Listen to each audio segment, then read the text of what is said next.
আমি এখন যে সেতুর উপর দিয়ে যাচ্ছি এই সেতুর নাম হচ্ছে বিবেকানন্দ সেতু। এই সেতু সম্পর্কে দু একটা ইনফরমেশন তোমাদেরকে শেয়ার করি। এই সেতু চালু হয়েছিল 1932 সালে ইংরেজদের সময়। তখন এই সেতুর নাম ছিল ওয়েলিংডং ব্রিজ, যেটা পরবর্তীতে নামকরণ করা হয় বালি ব্রিজ, এবং বর্তমানে এর নাম বিবেকানন্দ সেতু। এই সেতুটি অ্যাকচুয়ালি হাওড়ার বালিকে দক্ষিণেশ্বরের সঙ্গে কানেক্ট করছে। এটি একটি রেল এবং সড়ক উভয় ধরনের যাতায়াতই করা যায় এই সেতুর মাধ্যমে। রাখি যে এই সেতু ইংরেজদের আমলে তৈরি হলেও এই সেতুর নকশা এবং নির্মাণে একজন ভারতীয়র উল্লেখযোগ্য অবদান ছিল। তার নাম ছিল রায় বাহাদুর জাগমাল রাজা, এবং তিনি একজন ভারতীয়।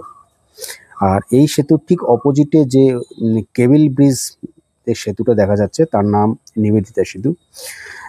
এই সেতুটা অ্যাকচুয়ালি যখন এই সেতুর উপরে অত্যাধিক লোড পড়ে যায়, ভারী প্রচুর গাড়ি চলাচল করে, তখন এই সেতুটা তৈরির প্ল্যানিং নেওয়া হয় এবং এই সেতুটা চালু হয় 2007 সালে।